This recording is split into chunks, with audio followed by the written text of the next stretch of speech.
Black Sea, the Persian Gulf, and soon may happen in the South China Sea.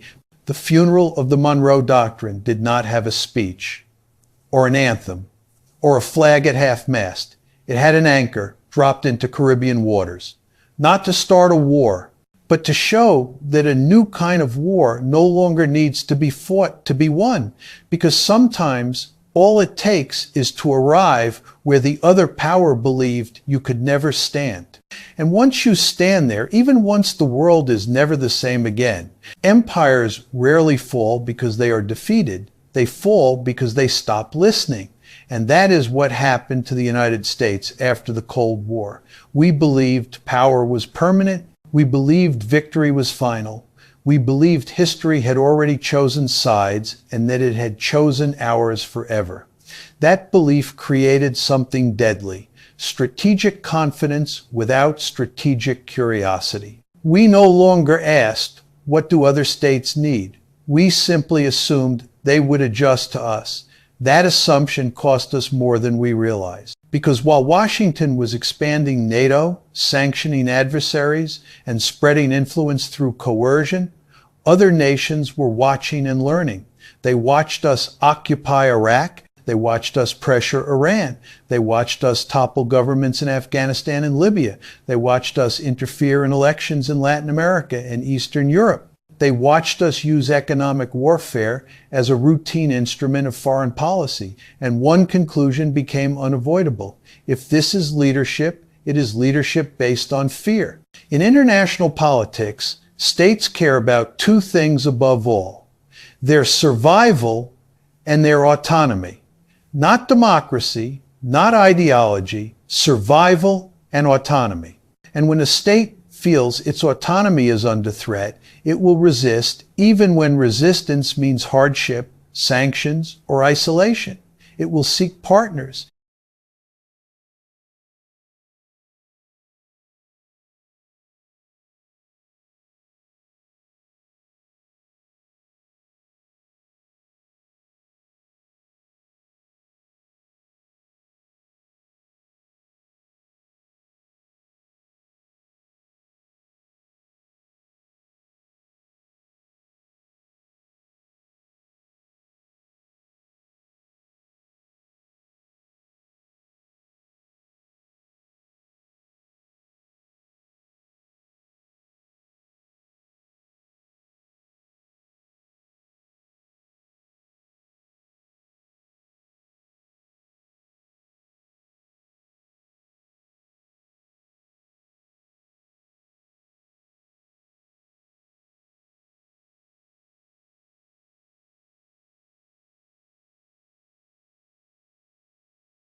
It will explore alternatives. It will reorganize its economy. It will accept short-term pain to preserve long-term sovereignty. That is how Russia adapted. That is how Iran adapted. That is how Venezuela adapted. And that is how rising powers like China prepared for a world where American dominance was no longer assumed but contested. Here is the greatest strategic irony of our era. The United States tried to enforce order, but ended up accelerating disorder. We tried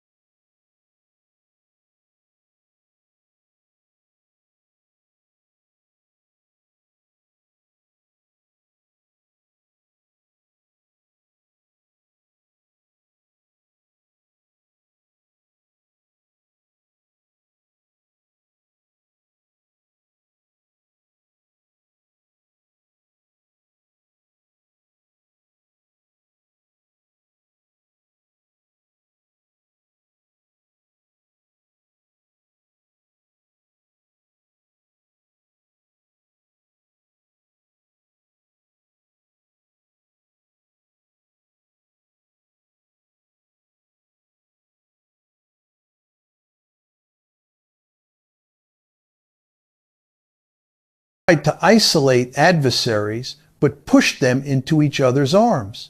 We tried to shape the world into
one system, but help build a second one outside our control.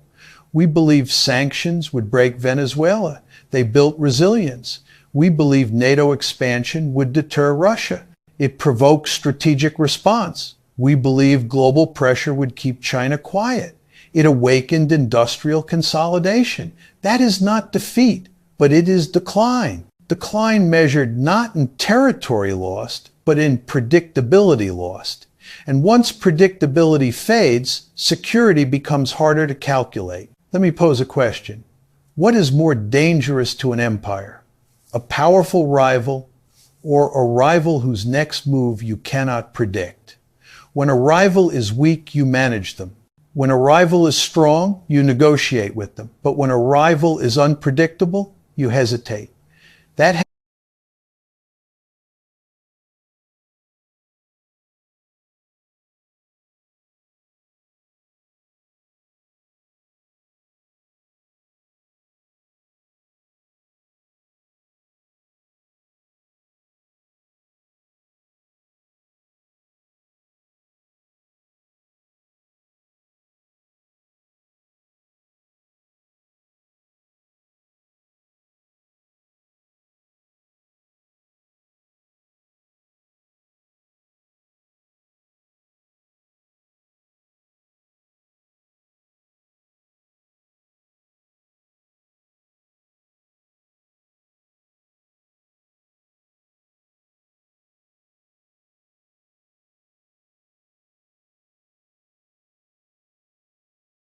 hesitation is visible today in Washington. on military decisions, on sanctions, on diplomacy, on red lines that keep changing without clarity. And hesitation is the first sign of strategic insecurity. Some people call this moral decline. I don't. I call it what my field of international relations has always recognized: imperial overreach, the stretching of commitments beyond sustainable limits, the belief that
being everywhere is the same as being effective. The confusion of moral language with strategic necessity. Empires that overextend do not crumble quickly. They erode slowly. They lose focus. They chase small fires while missing structural change.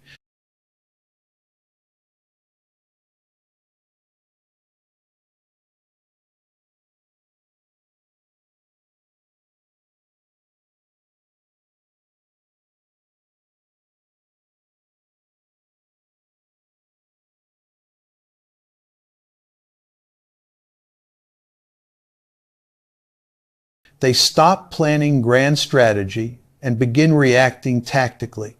They start defending their narrative instead of adapting to the facts. And when that happens, a strange kind of decline emerges. A decline without defeat, a decline born from confidence, not from weakness.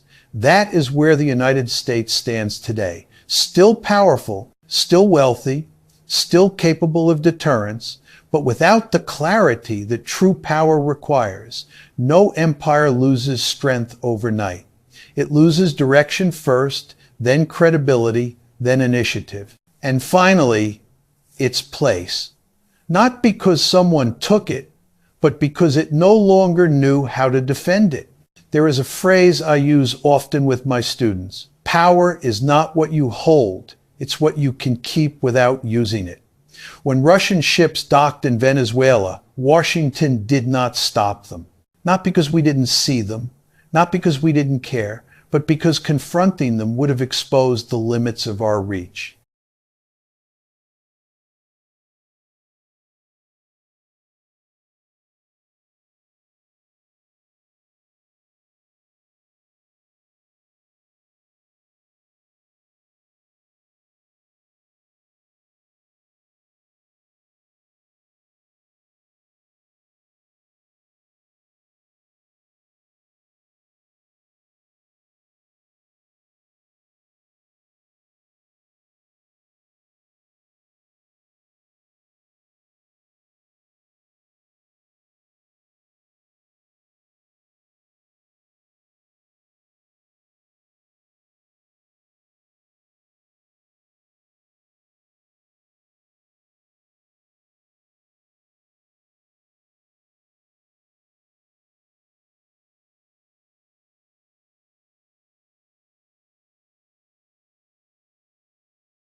And limits in a global hegemon are the one thing you never want to reveal. That is why that port visit was more than a maneuver. It was a mirror.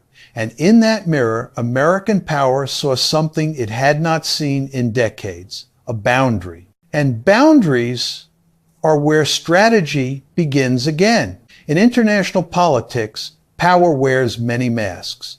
One of the most effective masks the United States ever created was narrative. When we acted abroad in Iraq, in Libya, in Chile, in Guatemala, in Panama, in Afghanistan, we never said it was for control. We said it was for freedom. We called it stability. We called it progress. We called it democracy.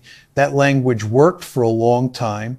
It gave our strategy a moral shield. It allowed power to present itself as principle. But here is the danger with narrative. Once credibility disappears, your words stop protecting you. They start exposing you. And that is what slowly began to happen to American foreign policy in the early 2000s. Iraq asked a simple question: where are the weapons of mass destruction? They were never found. Libya asked another question: if you came to save us, why are we in civil war after your intervention? No answer came. Afghanistan, 20 years, trillions spent, and helicopters retreated from rooftops, just like Vietnam, just like history warned. In Latin America, people remembered Guatemala. They remembered Chile. They remembered Argentina. They remembered how U.S. support often arrived not as protection, but as pressure. They remembered how we backed dictators as long as they were anti-communist, and how we undermined democracies if they challenged our influence. Memory is one of the most powerful weapons in geopolitics. And memory had begun to turn against us. Sooner or later, the world began asking a question Washington never wanted to hear. Is this really about democracy, or is it about dominance? Because when